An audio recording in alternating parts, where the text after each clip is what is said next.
어떤 한 사람이 있었습니다. 이 사람은 어릴 때부터 관상에 관심을 많이 가지고 관상장이 되려고 했습니다. 관상을 공부하다가 한번 자기 관상을 보게 되었습니다. 근데 자기 관상을 보니까 그 사람 얼굴이 좀 못생겼거든요. 자기 관상을 보고 깜짝 놀랍니다. 자기가 공부한 관상 그 책에 의하면 자기의 관상이 그렇게 좋지 않은 건 천하의 불길하고 흉한 관상인 겁니다. 아니, 이런 관상을 가진 사람이 관상을 공부하며 관상장이가 되어서 되겠느냐, 절망에 빠집니다. 그런데 그 책 마지막에 아주 그 사람을 위로하는 말이 있었습니다. 그것은 뭐냐면 이런 말입니다. 관상보다 더 중요한 것은 심상입니다. 우리의 얼굴상보다 더 중요한 것은 마음상이라는 거예요. 이 말이 마치 그의 마음속에 진리가 되어 빛이 들어와 그의 마음을 비추기 시작합니다. 그래서 그는 부모님이 물려주신 이 관상 대신에 자기가 바꿀 수 있는 이 마음상에 그는 많은 힘을 기울였다고 합니다. 자신의 마음을 잘 관리하고 잘 다스려 정말 멋지고 훌륭한 사람이 됩니다. 그 사람이 누구냐? 바로 우리가 너무나 잘 알고 있는 백범 김구 선생님의 이야기입니다. 성경에 보면요, 이런 말씀이 있습니다. 무릇 지킬 만한 것보다 더욱 내 마음을 지키라. 생명의 근원이 여기에서 나느니라. 성경은 우리에게 말합니다. 우리가 인생을 살아갈 때 풍성한 생명을 누리기를 원한다면 마음을 잘 지켜야 된다고 말합니다. 우리의 삶의 행복과 기쁨은 우리가 살아가는 환경이나 우리가 같이 사는 사람에 의해 결정되는 게 아닙니다. 우리의 살아가는 환경과 같이 있는 사람이 힘들다 할지라도 우리의 마음이 늘 기쁘고 즐거우면 그 사람은 항상 행복한 자가 됩니다. 반대로 우리의 마음, 우리의 환경이 좋고 같이 있는 사람이 아무리 좋다 할지라도 그 자신의 마음속에 근심과 걱정과 염려가 있다면 그는 누구보다도 불행한 자가 됩니다. 대골 같은 큰 집에 살며 고기를 먹으며 염려와 걱정으로 가득 차 사는 불행한 사람보다 초가삼간 작은 집에 산다 할지라도 늘 감사와 만족과 기쁨이 넘치는 이 사람이 훨씬 더 행복한 사람이 됩니다. 이와 같이 우리는 우리의 마음을 잘 지켜야 됩니다. 세상의 염려와 걱정과 근심으로부터 우리의 마음을 잘 지킬 뿐만 아니라 세상의 가치관을 따라가 원망과 불평과 불만족이 우리 마음에 들어오게 해서는 절대 안 됩니다. 이것이 우리 신앙생활에 참으로 중요하다고, 풍성한 생활, 생명의 근원이 여기서 나온다고 말합니다. 그런데 오늘 본문에는요, 우리 이 마음에 한 가지, 아니 한 차원 더 높은 이야기를 우리에게 하고 있습니다. 그것은 뭐냐? 바로 마음이 청결한 자에 대한 이야기입니다. 마음을 잘 다스린 자가 아니라 마음이 깨끗한 자, 마음이 청결한 자는 복이 있는데 그 사람은 하나님을 보게 된다는 것입니다. 우리가 신앙생활에서 극치의 기쁨은요, 바로 하나님을 만나는 체험입니다. 하나님을 만났다는 사람들의 간증을 들어보면은 와, 나도 저렇게 하나님을 만나고 싶다라는 마음이 일어나는 것을 우리 모두 다의 마음입니다. 그런데 오늘 이 성경은 우리의 마음이 청결해질 때 그 하나님을 우리가 만나고 체험할 수 있다라고 성경은 우리에게 이야기하고 있는 것입니다. 그래서 오늘 우리는 두 가지로 우리의 마음을 어떻게 청결하게 할 때 우리가 하나님을 보게 되는지, 이 부분에 대해서 우리 하나님의 말씀을 생각하며 주시는 은혜를 나누고자 합니다. 먼저 첫 번째로 우리가 기억해야 될 것은 마음의 청결은요, 깨끗한 마음인데 더러운 것을 제거한 깨끗한 마음입니다. 더러운 것이 씻겨진 마음입니다. 그 마음에 더러움이 있었는데 그 마음이 깨끗하게 씻겨진 마음, 그 마음이 바로 청결한 마음입니다. 마음이 깨끗해지고 나면 어떻게 되느냐? 하나님이 보인다는 거예요. 우리가 이것을 잘 알아야 됩니다. 우리가 세상을 눈으로 보는 것 같지만 아닙니다. 세상은요, 마음으로 보는 것입니다. 내 마음의 상태와 내 마음의 관심으로 우리는 세상을 봅니다.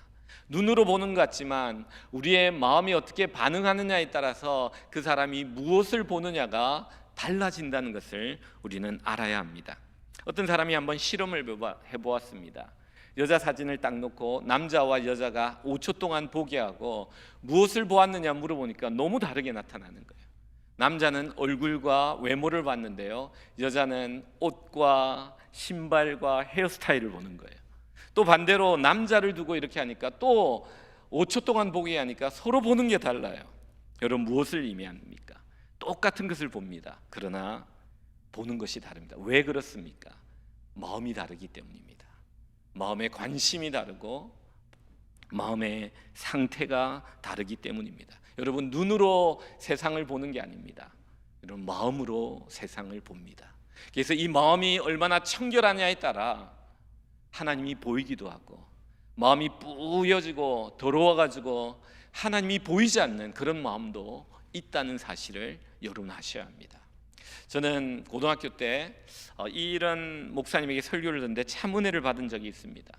고등학생들은요, 얼마나 연예인들이나 배우들을 그리고 가수를 좋아하는지 모릅니다. 막 유행하는 노래는요 다 따라 부르고요, 교회 다니는 친구라고도 예외가 아닙니다. 유명한 배우나 가수들의 노래를 따라 부르고 영화도 보고 막 그럽니다. 근데 한 주는 목사님이 설교를 하시는데 이런 설교를 하셨습니다. 잊혀지지 않는 설교입니다. 우리 그리스도인들은 TV에 나오는 연예인들을 보면서 이쁘다, 아름답다, 잘생겼다, 매력적이다 이런 말을 해서는 안 된다는 겁니다. 어떤 말을 해야 되느냐? 우리가 해야 될 말은, 저 사람이 예수님을 믿을까? 저 사람이 예수를 믿으면 참 좋을 것 같다. 저 사람이 예수를 믿어야 될 텐데, 이런 마음으로 그 연예인들을 보는 눈을 가져야 된다고 말씀해 주셨습니다. 저는 굉장히 충격적이었습니다. 우리가 사람들을 보고 세상을 볼 때 그리스도인들은 다르게 보아야 되는구나. 그러기 위해서는요, 그리스도인들이 이런 마음이 되기 위해서는요, 우리 마음에 들어오는 것이 무엇인지를 먼저 잘 점검해 보아야 됩니다. 내가 눈으로 보는 것이 보는 게 아닙니다. 내가 눈으로 볼 때 내 눈을 통해 들어오는, 내 마음이 반응하는, 내 마음에 일어나는 생각이 무엇인지를 보아야 내가 무엇을 보고 있는지를 정확히 아는 겁니다. 오늘 성경은 우리에게 이 마음의 청결을 이야기합니다. 여러분, 이 마음의 청결도에 따라서 내 눈에 들어오는 것들이 보이기도 하고 안 보이기도 한다는 거예요. 하나님이 보이기도 하고 안 보이기도 한다는 거예요. 정말 우리의 눈이 청결하게 되면, 우리의 마음이 청결하게 되면은 우리의 눈에 하나님이 보이기 시작한다는 거예요. 하나님의 나라가 보이고, 하나님의 임재가 느껴지고, 하나님의 인도하심과 보호하심이 보여지고, 하나님이 나를 얼마나 사랑하는지가 보여진다는 거예요. 하나님이 이 세상을 바라보는 그 마음과 눈길이, 시선이 느껴진다는 겁니다. 근데 반대로요, 우리의 마음이 청결하지 못하면요, 전혀 하나님을 보지 못합니다. 세상 사람과 똑같이 세상을 바라보며 살아갑니다. 세상의 가치관을 따라 사람을 보고, 일을 보고, 자신의 미래와 인생을 보고 살아갑니다. 제가 선교에 가면요, 이 부분을 제일 영적으로 깨어 보려고 노력을 많이 합니다. 여러분, 선교는요 관광이 아니잖아요. 선교는요 하나님의 시각으로 하나님의 마음을 보는 게 선교예요. 가서 명소를 보고 뭐 유명한 데를 보고 아름다운 데를 보고 이게 중요한 게 아니에요. 여러분, 선교는요 그곳에 가서 하나님의 마음을 보는 거예요. 이 단기 선교, 탐방 선교를 가면요, 그게 하나님의 마음이 보여요. 그 선교사님들이 영혼을 사랑하는 그 아름다움이 보이는 거예요.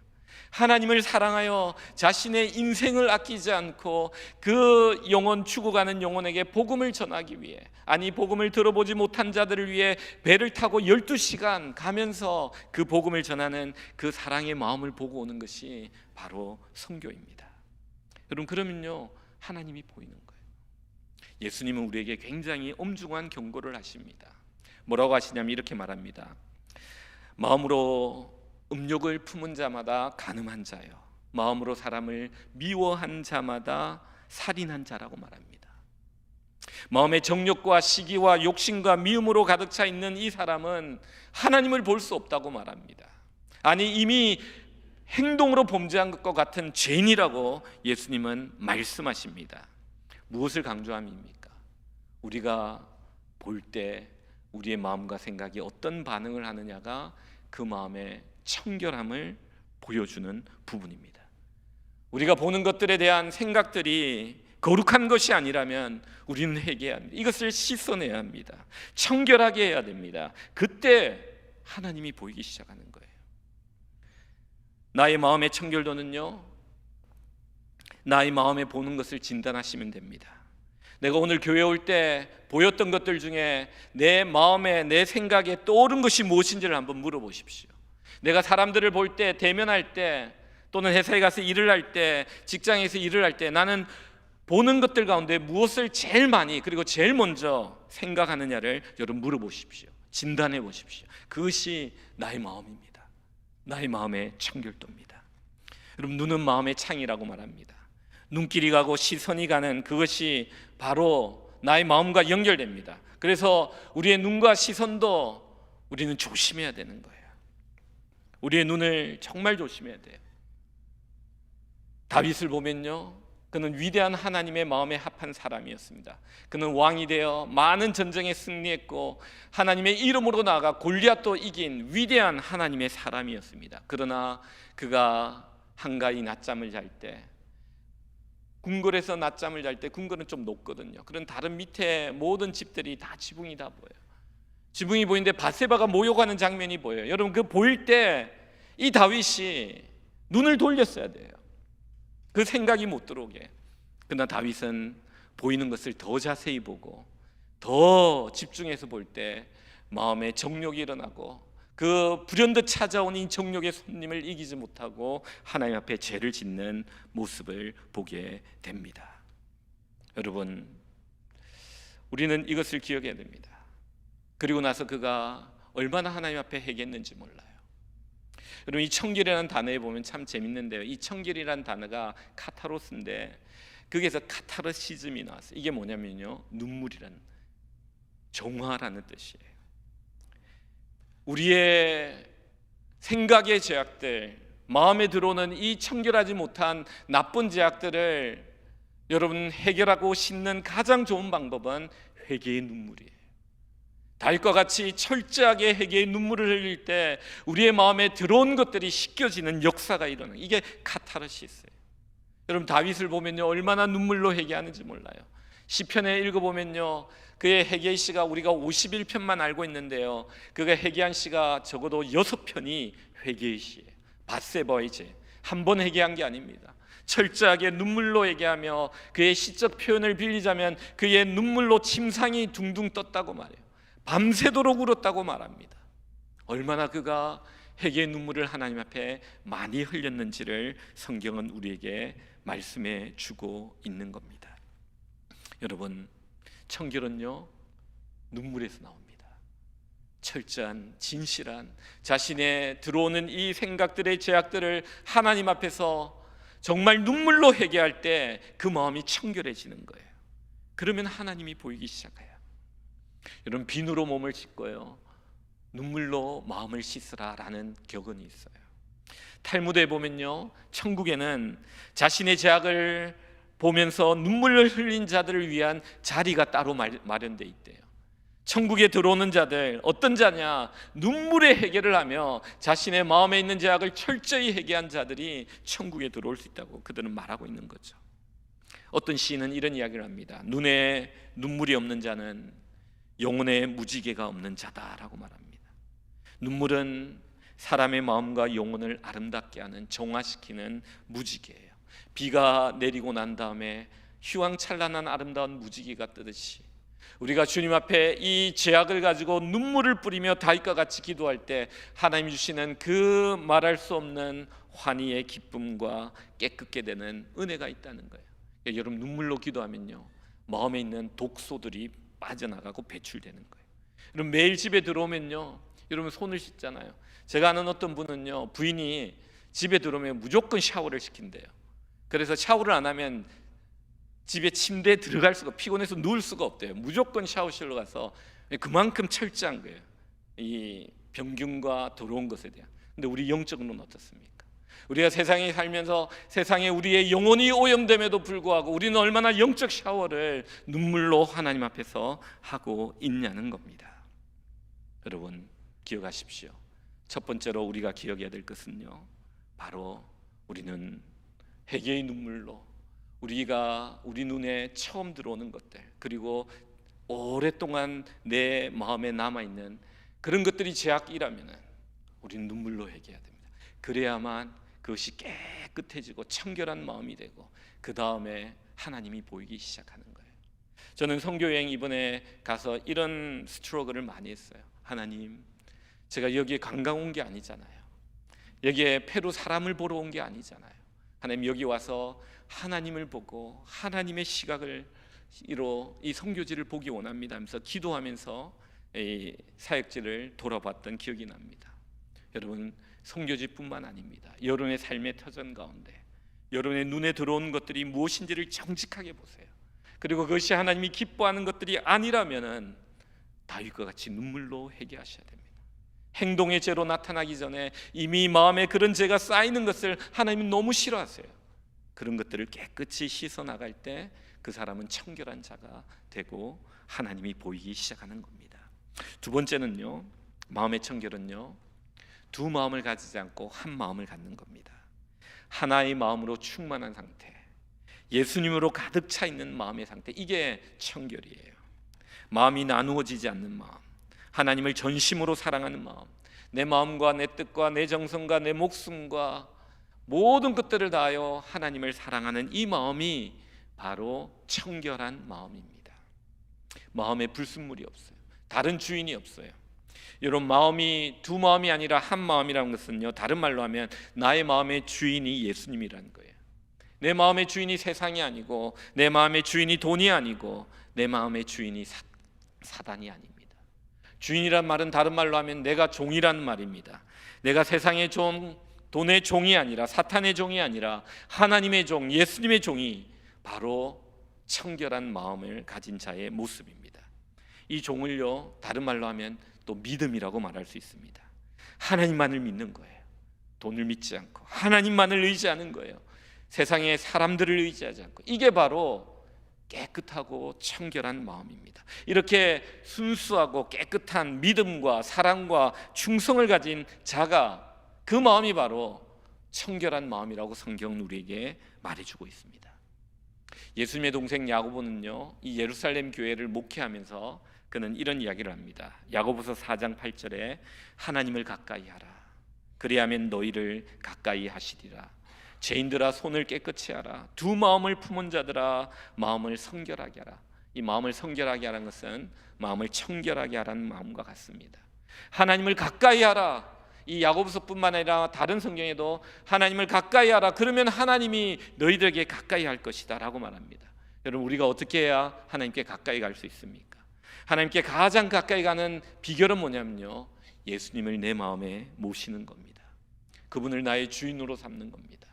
그리고 나는 그분의 종이 되고, 그분이 나의 마음에 들어오고 내가 그분 안에 들어가는 것, 그의 말씀이 내 안에 들어오고 내가 그 말씀 안에 들어가는 것, 그래서 먹고 마시는 교제가 우리 주님과 이루어지는 이것이 바로 가장 가까이 나간, 그때 어떤 역사가 일어나느냐, 하나님이 가까이 하십니다.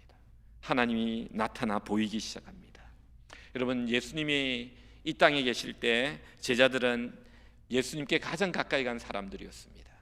이 사람들은 예수님께 가까이 가서 예수님을 스승으로 삼았고 예수님의 제자가 되었습니다. 예수님을 주인으로 삼고 그들은 종이 되었습니다. 그럴 때 그들은 이 예수님을 통해서 하나님을 보았다고 말합니다. 우리는 이 땅에 오신 하나님을 직접 손으로 만졌고 직접 귀로 들었고 직접 눈으로 보았다고 사도 요한은 이야기하기도 합니다. 예수님께서는 제자들에게 이렇게 말합니다. 나를 본 자는 아버지를, 하나님을 본 것과도 같다라고 동일하게 말씀해 주셨습니다. 여러분, 사도 베드로는 이렇게 말합니다. 주는 그리스도시요 살아계신 하나님의 아들이십니다. 가장 가까이서 예수님을 보았던 이 사도 베드로의 고백은 뭐냐면은, 예수님은 우리와 다른 분입니다. 우리는 사람의 아들이지만 예수님 우리와 차원이 다른 하나님의 아들이요 하나님이란 고백을 합니다. 왜 그런 고백을 합니까?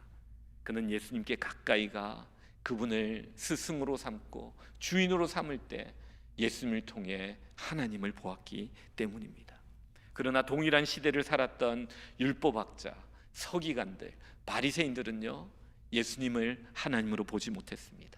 기적이 일어날 때마다 그들은 이렇게 말합니다. 귀신에 들려 귀신의 왕 바알세불에 잡혀서 이 귀신들을 쫓아내는 거다라고 말합니다. 왜 그렇습니까? 그들은 예수님을 주인으로, 왕으로, 스승으로 모시지 않았기 때문입니다. 여러분, 예수님을 그 마음의 주인으로 모시지 않는 사람은요, 하나님이 보이지 않아요. 여러분, 이 진리를 아셔야 돼요. 헝가리에서 이런 일이 있었습니다. 달에 다녀온 대령이 한 분이 계셨는데요, 그분이 달에 첫 발을 내디딘 분은 아닙니다. 오원 대령은요, 사실 다른 분인데 이분이 유명해졌어요. 그래서 이분이 세상을 다니면서 강의를 하고 다니십니다. 헝가리에서 달에 갔다 왔다는 강의를 할 때입니다. 그가 끝에 이렇게 말합니다. 나는 우주를 나갈 때 그 넓은 우주와 그리고 달에서 이 지구를 볼 때 그 총연색의 그 아름다운 색깔의 지구를 볼 때 나는 그 아름다움을 보면서 하나님을 보았습니다 라는 간증을 해요. 그 간증과 이야기가 다 끝난 다음에 한 학생이 손을 들어서 물어봅니다. 아니, 소련 그 러시아 우주 비행사들도 달에 갔다 오고 많은 사람들이 달에 갔다 오는데 그런 말을 하지 않는데 왜 당신은 그런 말을 합니까? 하나님을 보았다는 말을 왜 합니까? 라고 할 때 그가 이런 이야기를 합니다. 성경에 보면 마음이 청결한 자는 하나님을 본다고 말했습니다. 이 마음이 청결하다는 것은 뭐냐면 하나님을 나의 주인으로 삼을 때, 이 세상의 아름다운 모습을 볼 때 나의 주인 대신, 나의 만왕의 왕 대신 그분의 손길과 숨결이 느껴지기 때문입니다 라는 말을 해요. 저는 이 말이 진리입니다. 진리라고 믿습니다. 여러분, 이걸 아셔야 돼요. 예수님을 나의 마음의 주인으로 삼으면요, 하나님의 영적인 세계가 열리고 하나님이 만들어 놓으신 이 자연 만물 가운데 하나님의 아름다움이, 하나님의 일하심이, 하나님의 역사하심이 보이게 됩니다. 야고보는요, 예수님의 동생 야고보는 야고보 1장 5절 8절에 이 두 마음을 이렇게 풉니다. 사람이 두 마음을 가진데 의심, 믿음과 의심이란 단어로 풉니다. 청결한 마음은 하나님을 온전히 믿고 의지하는 마음이고 그분을 주인으로 삼는 마음이고, 그 다음에 이 청결하지 못한 마음은 마음에 의심이 있어 마치 출렁이는 파도와 같이 그런 마음이 바로 아무것도 얻지 못하는 마음이 바로 의심하는 마음이라고 말해요. 이 마음을 가장 잘 보여주는 사건이 하나 있는데 그게 바로 베드로 사건입니다. 베드로는요, 두 마음을 가졌다가 예수님께 야단을 맞습니다. 예수님은 제자들과 함께 제자들을 먼저 바다에 보냈을 때, 제자들이 자고 있을 때 그 바닷물로 걸어가실 때 제자들이 보고 깜짝 놀랍니다. 유령이라 생각하고 깜짝 놀라는데 내니 두려워하지 말라는 주님의 음성을 듣고 베드로가 용기 내어 말합니다. 주님이시면 나를 오라고 하십시오 할 때 예수님이 오라고 말합니다. 이때 베드로는 예수님이 오라는 그 말씀을 믿고 그 말씀의 능력을 믿고 오직 예수님만을 바라보면서 첫 발을 바다에 내디딥니다. 근데 물이 빠지지 않아요. 두 번째 발, 세 번째 발, 최초로 예수님 다음으로 이 바다를 걷는 기적을 이 베드로는 체험합니다. 예수님의 말씀을 믿고 오직 예수님만을 바라볼 때는 이 영적인 세계, 하늘의 세계가 열리며 하나님이 이 자연 만유 인력 법칙을 뛰어넘는 영적인 세계를 여러 그에게 경험하게 합니다. 그런데 문제가 생깁니다.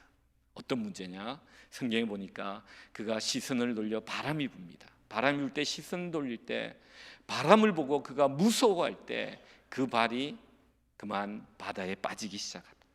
이때 예수님이 이런 말씀을 하세요. 뭐라고 하냐면 이렇게 말합니다. 믿음이 적은 자여 왜 의심하였느냐? 여러분, 이걸 잘 들으셔야 돼요. 믿음이 적은 자여 왜 의심하였느냐? 그는 무엇을 의심했습니까?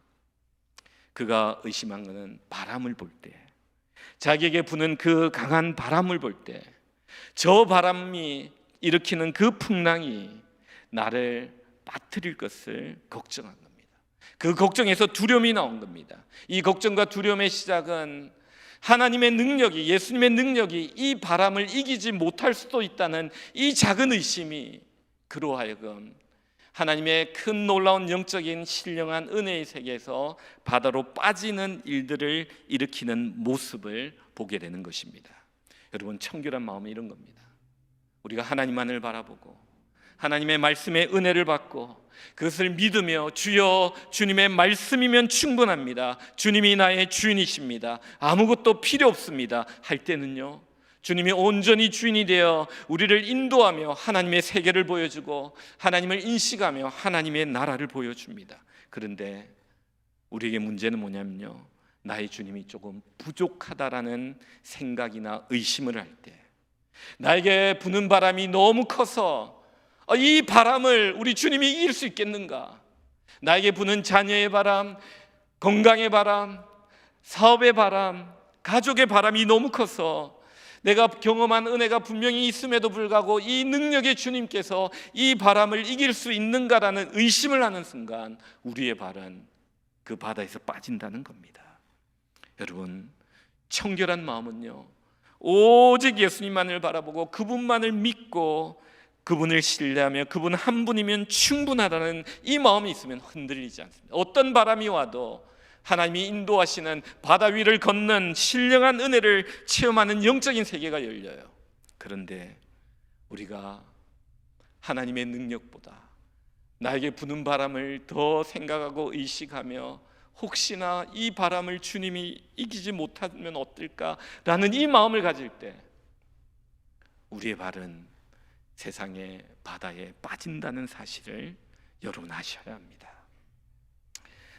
성경에 보면은 참으로 하나님과 가까이 동행하며 하나님의 열린 세계를 본 사람이 있습니다. 누구냐면 바로 요셉입니다. 요셉은 어릴 때 하나님 주신 꿈을 붙잡습니다. 그리고 그 꿈을 가지고 하나님을 마음의 주인으로 삼고 하나님과 동행하는 사람이 됩니다. 그는 노예로 팔려갔지만 그곳에서도 늘 하나님을 주인으로 삼고 주님께 가까이 갑니다. 성경이 뭐라고 말합니까?